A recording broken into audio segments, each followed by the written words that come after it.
Bienvenidos, querido público, que siempre está en permanente comunicación con cada una de las ediciones de Nave de Letras que organiza el grupo literario Isla Blanca. En esta ocasión vamos a desarrollar un conversatorio al lado de mi amigo Luis Rubio Vélez, el cual vamos a tratar de un cuento, No oyes ladrar los perros, del escritor mexicano Juan Rulfo.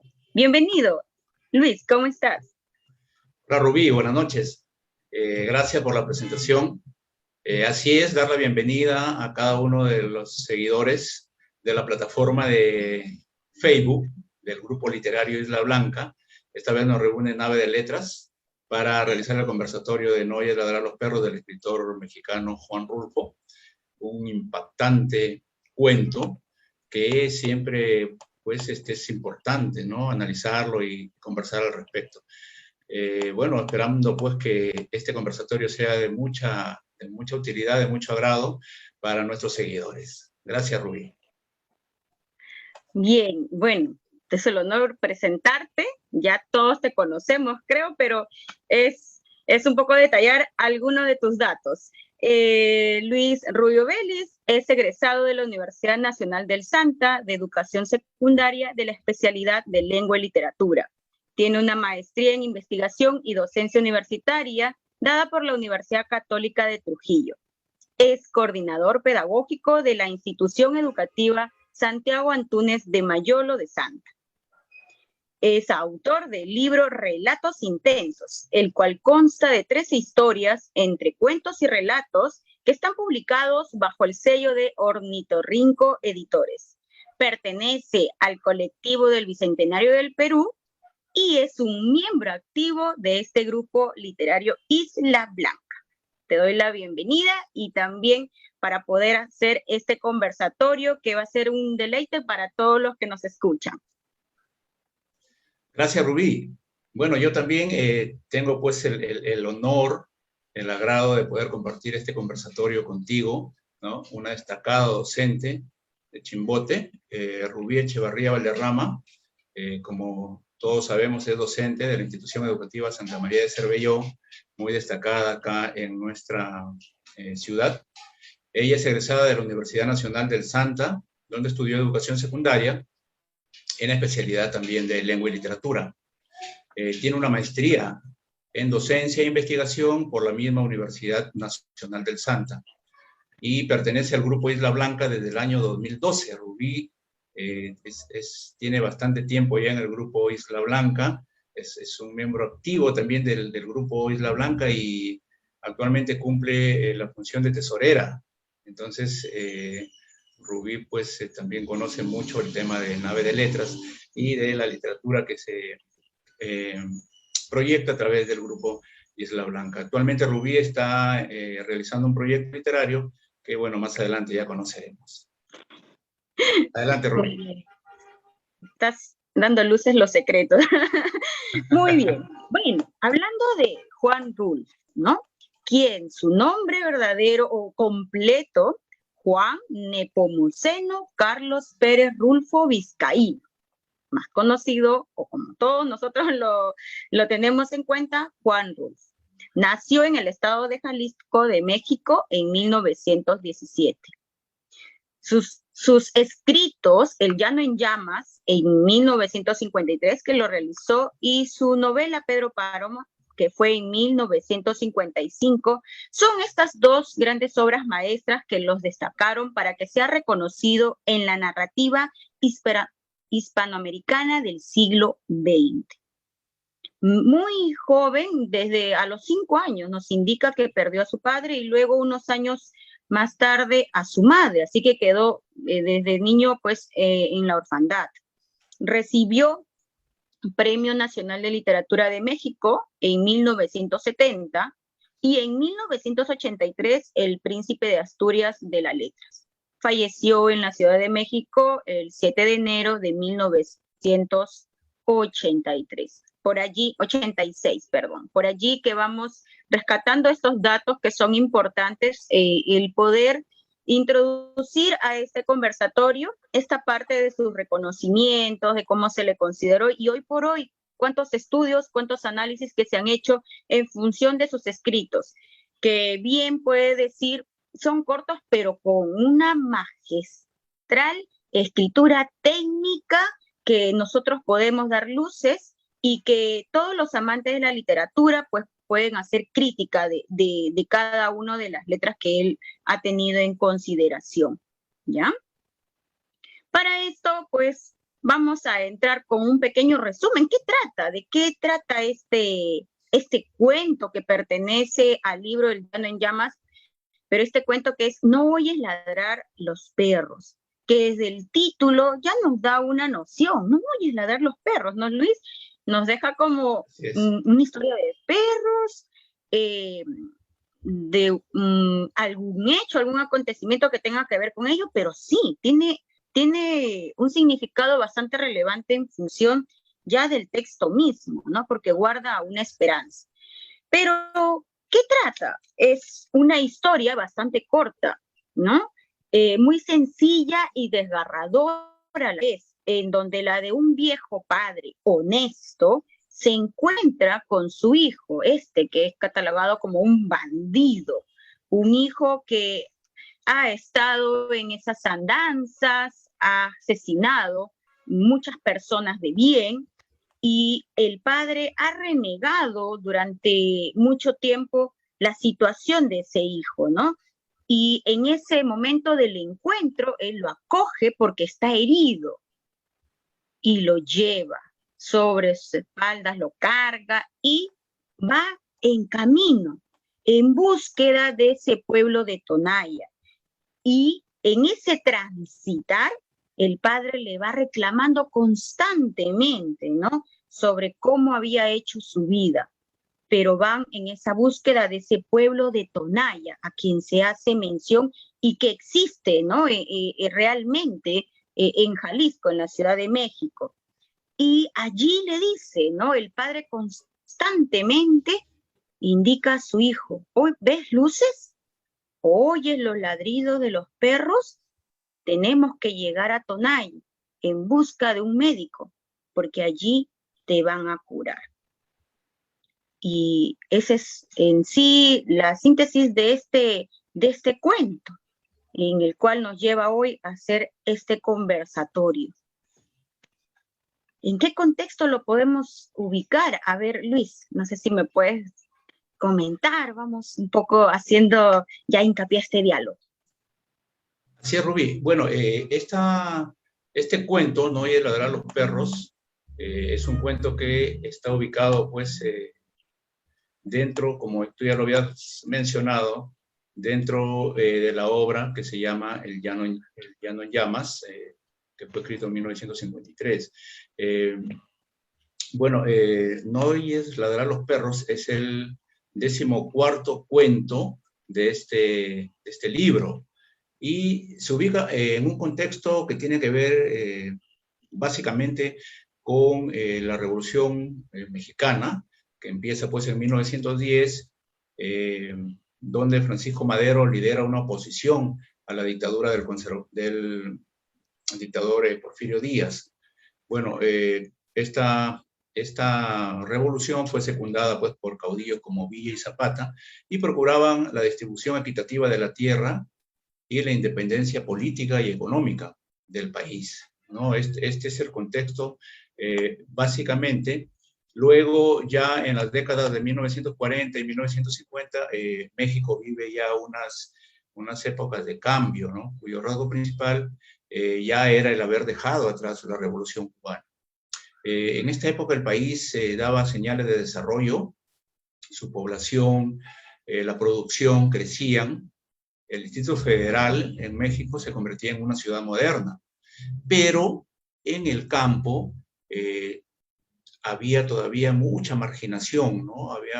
Los campesinos se sentían desposeídos, a pesar de esta aparente mejora de la situación en las ciudades, ¿no?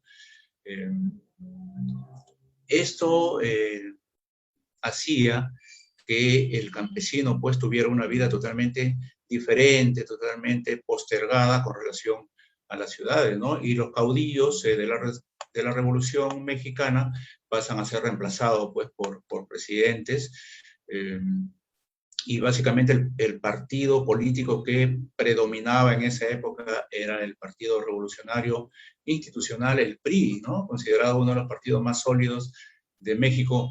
La Revolución Mexicana, que se dio entre 1910 y 1920, fue, digamos, una especie de base o de punto de partida para que Rulfo escribiera también sus cuentos, ¿no? Entonces, esta obra, El Llano en Llamas, así como No oye ladrar a los perros, tiene mucho que ver con este aspecto, ¿no? De la revolución, con este aspecto del mejoramiento, digamos, de la ciudad en México, pero todavía la postergación y marginación de los campesinos, ¿no?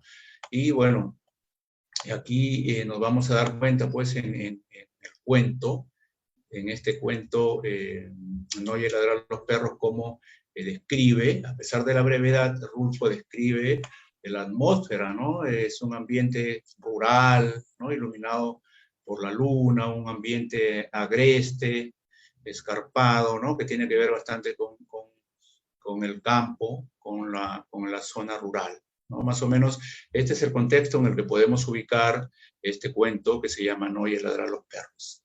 Rubí. Bien, y justo a lo que decías, debido a esa época, la que tú nos manifiestas de violencia, de confrontación, es que los padres de Rulfo constantemente cambiaban de residencia. Entonces, imaginémonos un Rulfo, un niño en el cual pues no tuvo una permanencia en cada uno de los lugares, un niño en donde observó cómo era la vida del agro, cómo se le trataba a esas personas y la diferencia que se hacía probablemente con la gente del pueblo, ¿no? Por eso es que en su historia señala, vamos a llegar al pueblo, allí dicen que hay un médico, hay alguien que cura, ¿no? Mientras que en el campo o en donde ellos estaban, pues parece que no había algo de eso, ¿no? Entonces, imaginémonos a ese Rulfo que, pues, desde muy pequeño tuvo muy marcada algunos episodios de su vida con respecto a este contexto. Así es, Rubí. Y hay que tener en cuenta que, bueno, el cuento es un cuento que cuando nosotros lo leemos, podemos notar que es un cuento muy breve, ¿no? Pero como en esta brevedad, la genialidad de Juan Rulfo presenta una serie de matices que se pueden analizar de diferentes ángulos, ¿no? Literarios, sociales, familiares, culturales, etcétera, ¿no? A pesar de la brevedad del cuento, es un cuento muy, muy interesante y creo que imperdible, ¿no? En la literatura, no solamente latinoamericana, sino universal.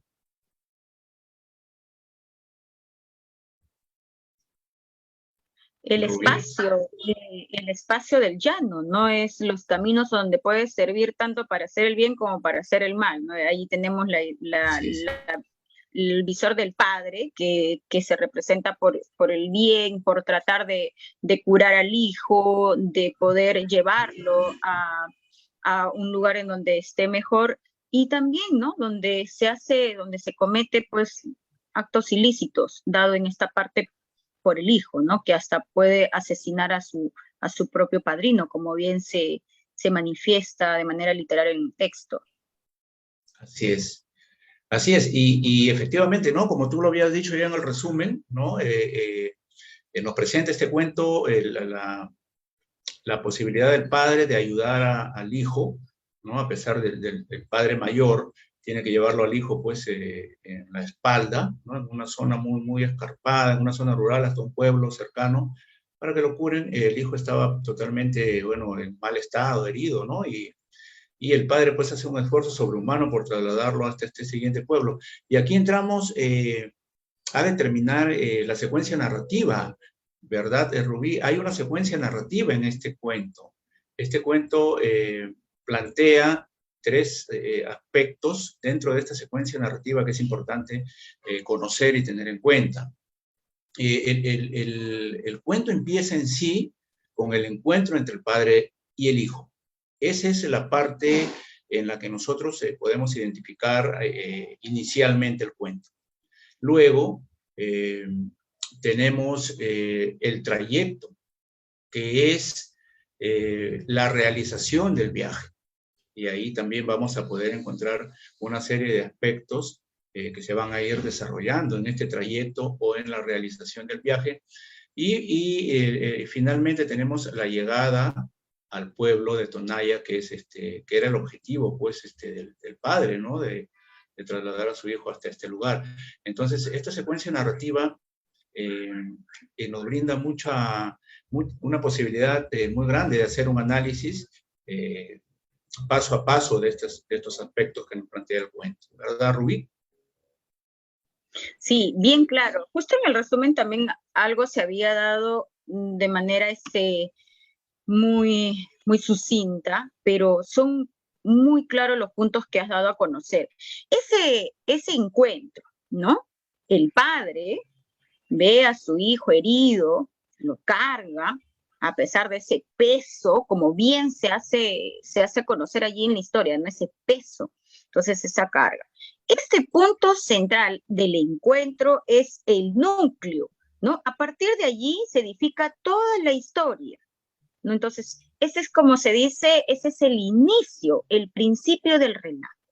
Ahí está, el encuentro, y luego viene el segundo punto que tú has mencionado, que ya es en función del trayecto, ¿no? Y que en ese trayecto, pues, ocurre prácticamente todo, una serie de hechos, de diálogos, que están en esta historia, y se puede ubicar allí 3 unidades más en función de esta secuencia del trayecto, como es la justificación de su acto por el padre, ¿no? El cual el padre dice, ¿no? Todo esto lo hago por el compromiso que le había dado a la madre de alguna otra forma, pero en esta secuencia del trayecto es el padre tiene un compromiso por la madre y es quien acoge a su hijo a pesar de todas las circunstancias y de todo lo que se pone en manifiesto a lo largo de la historia de la conducta del hijo,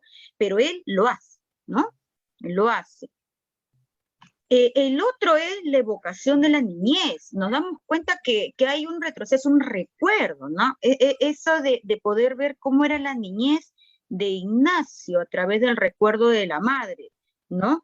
Cómo sollozaba, cómo era rebelde, cómo pedía la comida, y luego nos indica que pues después, ¿no? Descansaba, ¿no? Comía y dormía.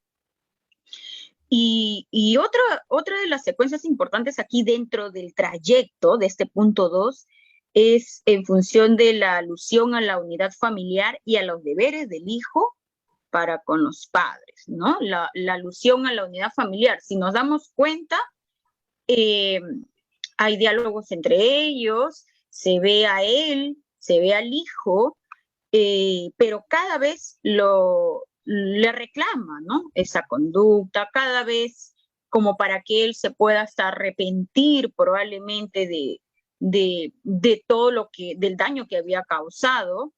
Y en esto nos damos cuenta que hay una madre ausente, se le hace mención, ¿no? Al momento que el padre le dice todo lo hago por la madre, que también le dice, no, imagínate, que en buen momento se hubiese muerto la madre, porque quizás al ver cómo estás ahora hubiese dado nuevamente, hubieses pasado por esa circunstancia. Entonces nos damos cuenta un poquito de esta última parte, de cómo la unidad familiar probablemente o se nota que no hubo, ¿no? Quizás en la infancia sí hubo un núcleo en función de papá, hijo y madre, pero que después ya hubo esa desarticulación, ¿no? Total. Y es más, el padre reniega de que lleve sangre el hijo, ¿no? De que Entonces, nos podemos dar cuenta que este punto de la secuencia del trayecto en sí es relevante, ¿no? Es casi toda la gran porción de la historia. Y del final, la llegada ya a Tonaya, A ver, Liz, ¿qué nos podrías decir con respecto a ese, al final? A ver, ¿qué encontramos por allí que también es bastante simbólico, ¿no? Así es. Efectivamente, en la parte, bueno, de la secuencia narrativa, al final nos indica pues que ellos llegan a Tonaya, pero cuando llegan ya el hijo prácticamente estaba en una situación ya de fallecimiento. eh, Prácticamente cuando llegan, eh, siente ya que el hijo estaba totalmente extenuado, usa una palabra descoyuntado, ¿no? Que es extenuado, dislocado. Entonces, cuando él ya lo baja en una vereda, siente que el hijo, pues el cuerpo del hijo llega flojo, ¿no? Llega ya prácticamente en un estado deteriorado totalmente, ¿no? Sin embargo, cuando llegan a Tonaya, el papá le dice, el papá le hace una pregunta y le dice, y tú no los oías, Ignacio, porque cuando él llega a Tonaya ya escucha que los perros ladran, ¿no? Pero esto había sido un impedimento para el padre, porque al llevar el hijo a cuestas, eh, no, él iba con la cabeza, pues, un poco agachada, la cabeza la tenía casi inmóvil por las manos del hijo, ¿no? Que venía sosteniéndose ahí, ¿no? Entonces él no había escuchado los perros ni podía ver las luces, ¿no? Porque su cabeza estaba agarrotada prácticamente. Entonces, cuando ya se libera, escucha, ¿no? Escucha ladrar a los perros y le hace la pregunta, ¿no? A Ignacio, le dice, ¿y tú no los oías, Ignacio? Le pregunta, ¿no? Y le dice, no me ayudaste ni siquiera con esa esperanza, ¿no? O sea, a pesar de que llega, bueno, el hijo está en esa situación, pero el padre vuelve a recriminarle, ¿no? La actitud. Le dice, no me ayudaste ni siquiera con esa esperanza, ¿no? Entonces, al escuchar que habían ladrado los perros. Bueno, y se puede aquí notar, se puede evidenciar que hay una especie de reclamo, ¿no? De reclamo al hijo sobre el deber que estos deben cumplir, pues, dentro de la familia, ¿no? El rol que los hijos deben desempeñar dentro de la familia y dentro de la sociedad, ¿no? Entonces podemos inferir aquí algunos aspectos como este desempeño de un hijo para con sus padres y también el rol que cumplen los padres en la función de la crianza de los hijos, ¿no? Pero para ir un poquito a lo que tú decías, Rubí, con respecto a la secuencia narrativa, es importante que podamos determinar aquí cuando se produce el encuentro entre el padre y el hijo, Rulfo nos hace suponer que es la oposición entre dos personajes, entre el padre que es honesto y el hijo que es un delincuente, que es un vagabundo, ¿no? Que es un asesino. Entonces, esta oposición que inicialmente podríamos notar nosotros al empezar a leer el cuento, conforme lo vamos leyendo, vamos notando que más bien lo que propone es, digamos, un hondo conflicto interior de un mismo personaje. En este caso, el conflicto interior es del mismo padre, ¿no? Porque parece que fuera el conflicto entre padre e hijo, ¿no? Pero después nos vamos dando cuenta que es el conflicto interior realmente del padre, de un solo personaje. Este es un conflicto, bueno, este conflicto compone la trama del cuento. Este conflicto de un solo personaje que es del padre, ¿no? ¿Por qué? Porque hay una tendencia contradictoria aquí. El padre que trata de aceptar la condición de padre para poder ayudar al hijo, pero a la vez hay un rechazo de la misma condición, ¿no? Aquí hay un estilo combativo, o sea, el padre acepta la condición de padre para ayudar al hijo, sin embargo, también hay un rechazo de la misma, ¿no? Cuando él empieza a recriminarle al hijo, ¿no? Por la forma como vivía, cómo se conducía, por la vida delincuencial que llevaba, por haber asesinado incluso a su propio padrino de nombre Tranquilino. Todo esto va haciendo pues que el padre rechace esta condición, ¿no? Al ayudar al hijo. Aquí hay una contradicción, le ayuda, pero a la vez le reprocha muchas cosas de su desempeño o de su desenvolvimiento, ¿no? Hay un estilo combativo aquí y la técnica del suspenso dramático que utiliza Rulfo es genial, ¿no? Porque nos va descubriendo poco a poco algunos aspectos que el lector desconoce. Entonces, es importante que podamos analizar este aspecto. Bueno, y luego en el punto del trayecto, ¿no? Que hablaba Rubí también, en el aspecto del trayecto o de la realización del viaje mismo, ¿no? Esta es una secuencia más extensa ya del texto, efectivamente, ¿no? Y nos introduce esta secuencia en la conciencia dolorosa del padre. El padre empieza a sentir una especie de dolor, de sufrimiento, bueno, el hijo está muy mal herido, ¿no? El hijo no puede salvarse por sí solo. Pero a la vez el padre tampoco puede ver las luces ni escuchar que ladran los perros porque por la condición en la que iba él, ¿no? Entonces, parece que aquí debería haber, hay una especie de alianza, ¿no? Son aliados objetivos, los dos. El padre le pide que él vea las luces o que escuche si ladraban los perros, ¿no? Y el hijo pues será transportado, llevado, ¿no? Para que lo puedan atender, ¿no? Pero esta alianza en realidad conduce pues a la realización del deber del padre, porque el padre sí realiza el deber de ayudarlo, ¿no? Pero en sí el hijo pues generalmente va callado, dice algunas cosas, ¿no? Como bájame, como tengo sed, pero aquí hay otro aspecto que debemos resaltar, ¿no? Que Rulfo sí determina un nombre para el hijo, ¿no? Que es Ignacio, mientras que el padre no le da el nombre o no le asigna ningún nombre, ¿no? Claro, pero sí pone un acento al carácter interior del conflicto, ¿no? Hay un conflicto interior básicamente en el aspecto del padre, ¿no? Y sí, pues el padre, como decía, como comentaba Rubí, trata de justificar, ¿no? Su acción, ¿no? Lo justifica, ¿por qué? Porque le dice que lo hace por su difunta madre, ¿no? Porque por ella lo hago, le dice, ¿no? Por ella lo hago, porque ella no me hubiera perdonado que lo deje aquí tirado, le dice, ¿no? Donde lo encontré, ¿no? Entonces trata de justificar en realidad su acción el padre, a pesar de que el hijo era pues un personaje de mal vivir, un delincuente, ¿no? Y en el trayecto también evocan su niñez, ¿no?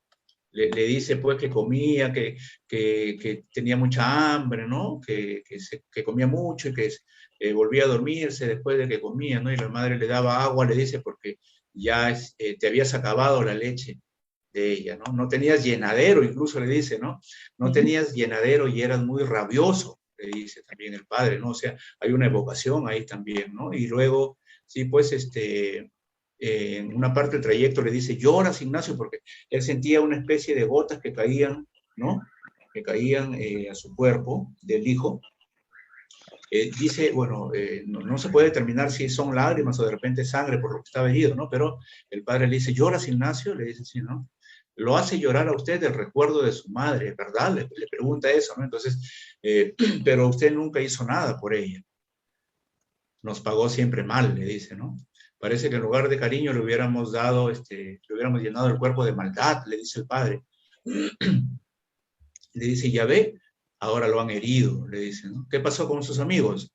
Los mataron a todos, pero ellos no tenían a nadie, pero usted, le dice, ¿no? Entonces, aquí hay un aspecto que también hay que tener en cuenta. Por ejemplo, en una parte del encuentro, lo tutea, ¿no? Lo tutea el padre al hijo. Y luego ya lo trata de usted, ¿no?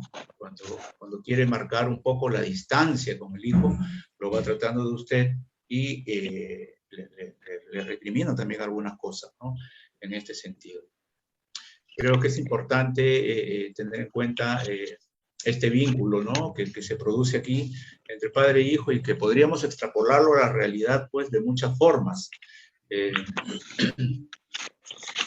La realidad muchas veces supera la ficción, ¿no? Y podríamos analizar casos también actuales, reales, entre padres e hijos, pues, que se dan de esta misma naturaleza, de repente en otros contextos, pero con la misma naturaleza.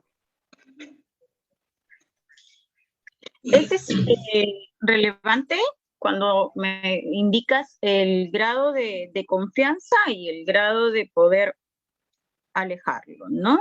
El poder tratarlo en ese tú y en ese usted. Entonces ahí se ve que ese cambio de tono emocional que hay a lo largo del cuento, ¿no? Se percibe en el uso de esos pronombres. Entonces, el padre trata de usted a Ignacio cuando le trata de hacer algún tipo de reproche, ¿no? Le reprocha todo lo que él es, lo que ha causado. Y es más, ¿no? Y él está con esa expectativa, porque Tonaya es como la esperanza de la cura de la posición como está su hijo, pero le dice, ¿no? Y estoy seguro de que en cuanto se sienta usted bien, volverá a sus malos pasos, ¿no? Entonces ese usted, ¿no? Le reprocha esa actitud de que no va a cambiar, de que no hay una reconciliación, un cambio de actitud, una regeneración, como se podría decir, no hay.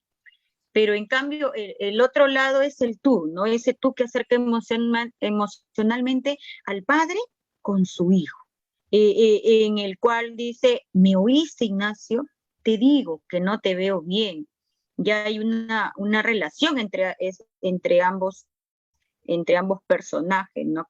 Que también se ve un poco la dirección vertical que existe entre ellos.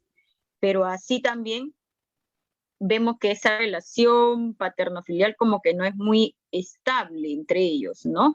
El padre le habla, Ignacio en sus diálogos apenas responde, no se ve alguna palabra como decir papá o papito, o no se ven esos términos en función de ello, ¿no? Es más fría la comunicación que se da.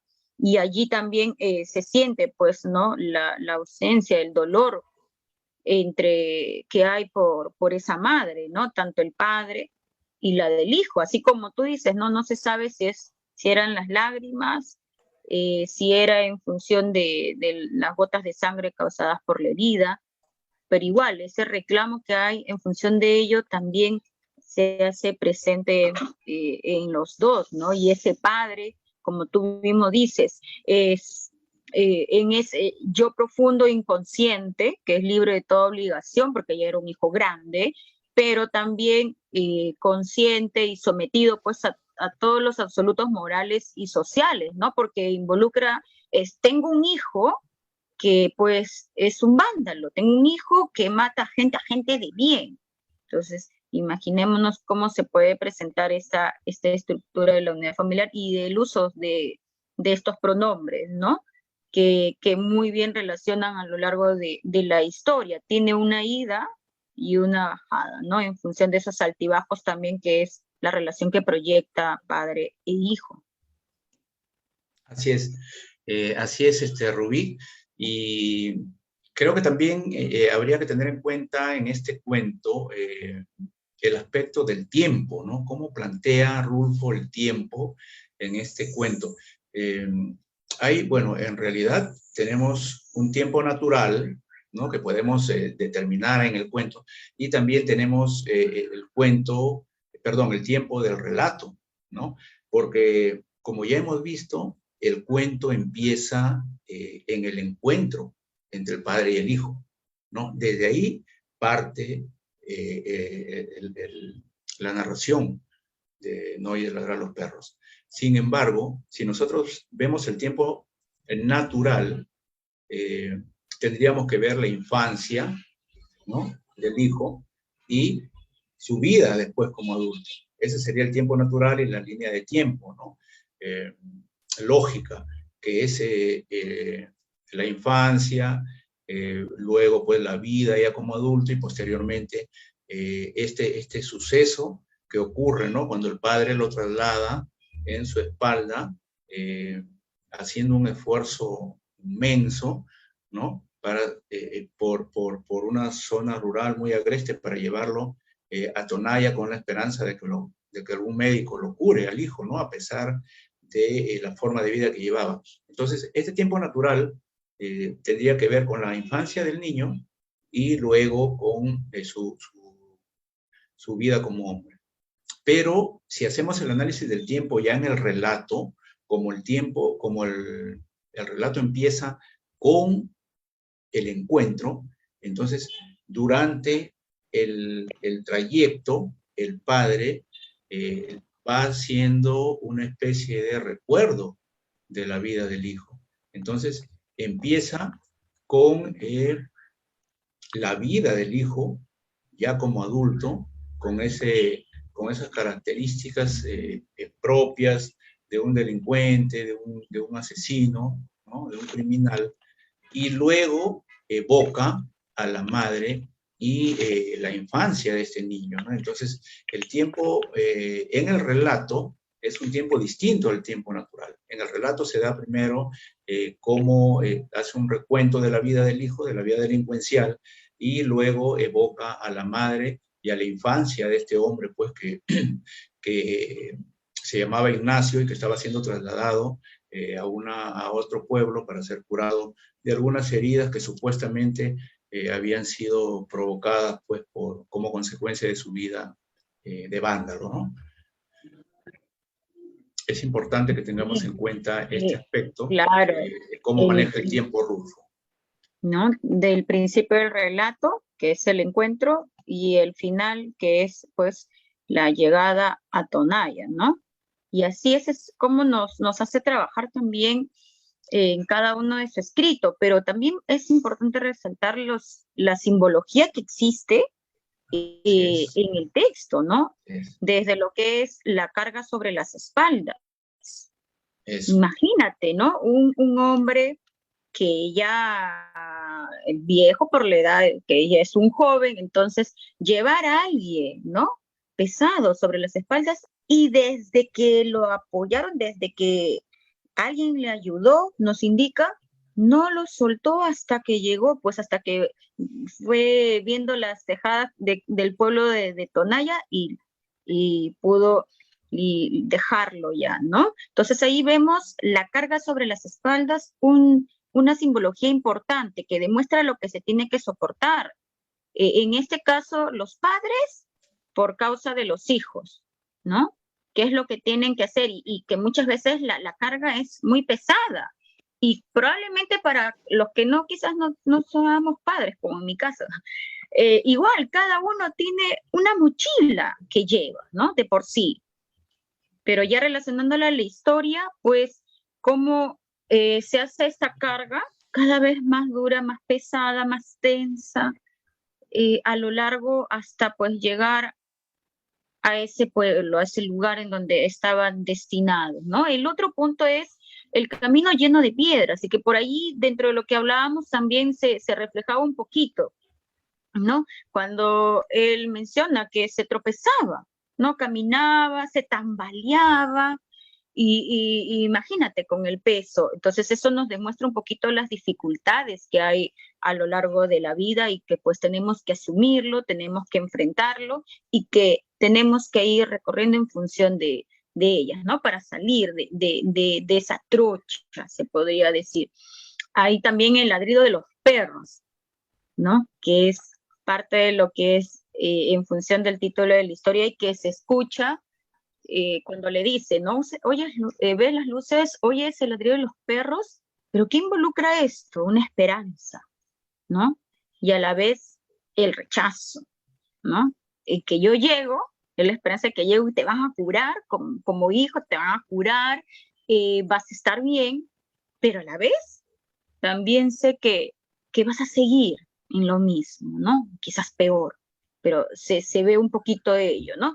La luna está permanente en el transcurrir de la historia, ¿no? La luna que representa esa fría luz, las sombras en ese camino, ¿no? Y justo nos hace la descripción de esa sombra que es larga, no negra, entonces imagínate, ¿no? Ese hombre cargado sobre sus espaldas. Entonces por ahí vemos un poquito también estas partes simbólicas que nos presenta la historia y que podemos inferir y darle mucha connotación relacionándolo también a este contexto que hoy por hoy tenemos y vivimos, ¿no? Y está relacionado mucho a los temas que también posee, ¿no? La pobreza, de dónde provienen ellos, del llano, ¿no? De un lugar en donde no hay nada, no se especifica en la historia tampoco, pero sí, ¿no? Relacionándolo con el contexto de cómo es ese camino, de las montañas, otra temática que es en función del conflicto de los padres, ¿no? Yo me supongo que habrá habido mucha inestabilidad emocional en función de cómo estar, ¿no? De cómo poder sobrellevar la conducta de ese hijo en el campo social. Otro también es importante resaltar también el crimen, una temática que se ve allí en función de Ignacio, que se da a luces que ha cometido varios homicidios, ¿no? Y teniendo mucho en cuenta esta parte que enmarca que hasta se metió con el padrino mismo, ¿no? Que nosotros nos damos cuenta que en los pueblos, en la parte de, de ese grupo de personas que están alejadas probablemente de la ciudad y que tienen mucha sensación filial en función de quién es el padrino, ¿no? Es como la familia, es el hermano, es un miembro más, es el padre. Entonces, mucho que hablar en función de esta historia. ¿Qué más? A ver, Liz, conversamos, sigamos. Sí, bueno, y como tú decías, ¿no? Podemos inferir a partir de la lectura del cuento muchos aspectos, ¿no? Aspectos sociales, culturales, familiares. Y aquí cabe resaltar la capacidad que tiene Juan Rulfo para escribir, ¿no? Para sintetizar toda esta capacidad y, esa libertad que tiene, ¿no? Para poder plasmar en cuentos aparentemente breves, pero que son realmente intensos. Aquí hay una intensidad que se puede notar desde el inicio, ¿no? Bueno, como decíamos, la técnica es el suspenso dramático. Esa intensidad que la vemos durante todo el relato y que se mantiene hasta el final, nos hace sentir muchas emociones cuando leemos el cuento, ¿no? También el aspecto que hay que considerar aquí es sobre la profundidad del cuento, ¿no? Este cuento nos plantea un aspecto filosófico. Habría que interpretar toda esta propuesta que hace Rulfo a través de este cuento, ¿no? Es profundo el cuento en el sentido de que nos permite analizar muchos aspectos. Ya lo decías, Rubí, por ejemplo, el aspecto familiar, ¿no? ¿Cuál es el rol que deben cumplir los hijos dentro del seno familiar o dentro de la unidad familiar, ¿no? En el aspecto social, ¿no? ¿Cómo podemos de repente educar a los miembros de una sociedad, ¿no? Para hacerlos ciudadanos de bien, ¿no?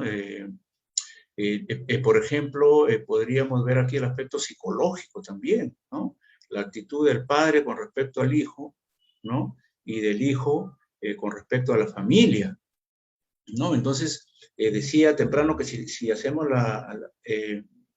si nosotros traemos todo este análisis a la actualidad, podemos ver pues que aún se dan este tipo de situaciones en el seno familiar, en la sociedad, ¿no? Entonces, nosotros podríamos decir que este tipo de acción se puede dar en la actualidad, digamos, en otro contexto, en otro ambiente, en otra atmósfera, pero que en sí el punto es el mismo, ¿no? De hijos que son cargas para sus padres, ¿no? De padres que de repente ya no pueden soportar esa carga, o también de padres que de repente no han tenido las condiciones o no han tenido de repente hasta cierto punto la capacidad para poder orientar o para poder criar a un hijo, ¿no? Entonces, estos aspectos habría pues que ubicarlos en contextos diferentes y que a través de este cuento Rulfo pues nos plantea mucha filosofía mucha profundidad para poder analizar, ¿no? Un cuento breve, pero que realmente contiene muchos ángulos en los que podemos nosotros centrarnos para analizarlo, pues, muy extensamente, ¿no? Aquí hay otro aspecto que debemos tener en cuenta. Cuando, por ejemplo, Rubí hablaba un poco de algunos simbolismos, ¿no? Como, por ejemplo, la noche, o como, por ejemplo, lo agreste del lugar, ¿no? Entonces, le daba una cierta vinculación, ¿no? Con algunos contextos de la vida misma, ¿no? Y que deberíamos, pues, tomar en cuenta cuando leemos el cuento. Si nosotros nos centramos en el traslado del hijo por parte del padre hacia un lugar, ¿no? Para ser curado, bien podríamos decir que estamos hablando, pues, de un deber del padre, ¿no? De un deber. El padre tiene el deber, pues, de asistir a los hijos, de ayudarlos, de guiarlos siempre, ¿no? Pero aquí, entre líneas, podríamos hacernos la pregunta, si este padre, pues, cumplía con el deber de ayudar al hijo por ese amor que él sentía por el hijo, o simplemente lo ayudaba porque para él era una obligación ayudarlo por el recuerdo de la madre, ¿no?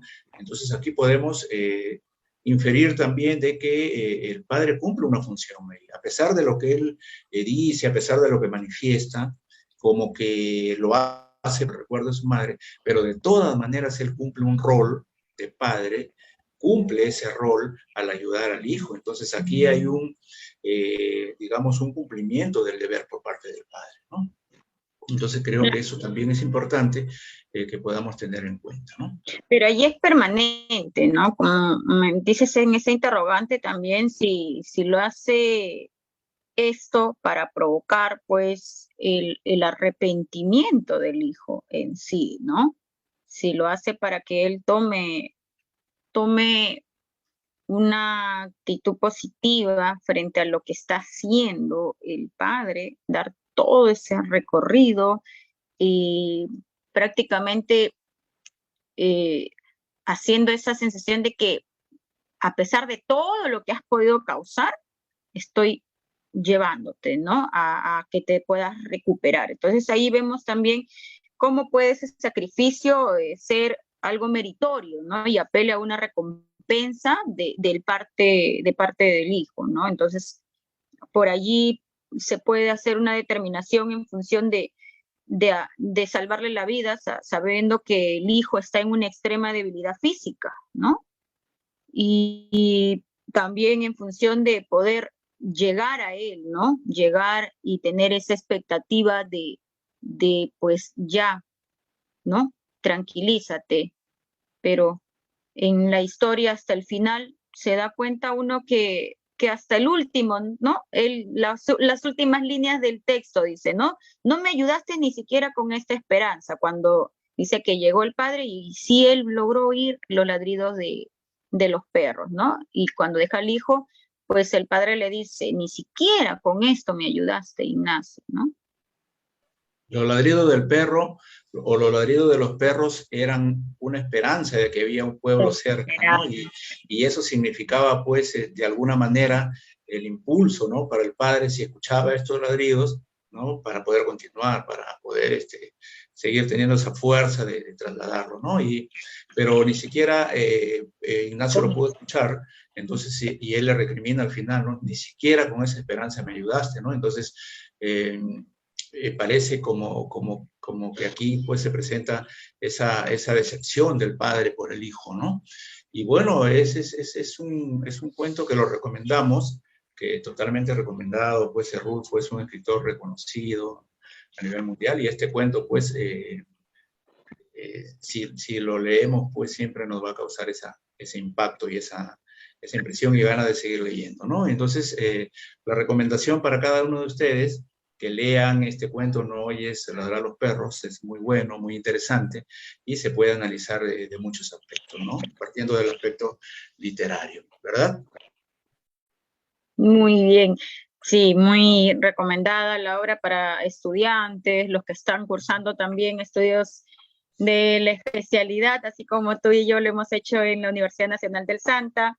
Y para los que gusten, ¿no? Gusten de la literatura y en sí a todos, ¿no? Se hace una invitación a poder leer a este escritor que es reconocido y que desde un análisis centrándonos bien, podemos rescatar tantos aspectos y valorar desde el lenguaje, desde las técnicas, desde el matiz que nos da en función de esos personajes, que no son muchos, pero que en esos dos crea toda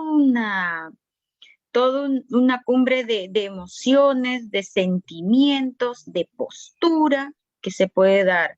Bueno, quiero culminar un poquito mi intervención, Luis, dando uno de los pensamientos, una de las frases que está dada en este libro del Llano en Llamas, cuando menciona, pero es peligroso caminar por donde todos caminan, sobre todo llevando este peso que yo llevo. Una frase, un pensamiento que nos da muchas luces a poder interpretar y los dejo a cada una de los que nos están escuchando en esta noche darle esa interpretación, ¿no? Así es, Bueno, así es. no sé si nos despedimos de todos los que hoy han estado con nosotros compartiendo, escuchando y atentos a cada una de las transmisiones que estamos dando como Grupo Isla Blanca, ¿no? Que queremos difundir, fomentar la lectura, este análisis. Ahí en el grupo siempre hacemos crítica y tratamos de buscar y conocer un poquito más, sobre todo fomentando siempre esa guía, ese ánimo de la literatura. Así es, Rubí. Gracias por su participación. Agradecerte mucho, Rubí, por compartir este conversatorio, ¿no? A Pablo Torres, a todos los miembros del Grupo Isla Blanca, ¿no? Que semana a semana estamos reuniéndonos siempre, tratando pues de analizar diversas obras y de promover la literatura, y eso es lo que estamos buscando a través de Nave de Letras, promover la literatura, promover la lectura como fuente de adquisición intelectual. Necesitamos mucho desarrollar el hábito de lectura en nuestros estudiantes, en nuestros niños, en nuestras casas, en la sociedad en conjunto, en nuestro país, en nuestro hermoso país, ¿no? Que requiere de personas reflexivas, de personas críticas y que lean. Muchas gracias por su presencia, por habernos acompañado en Nave de Letras y hasta la próxima oportunidad.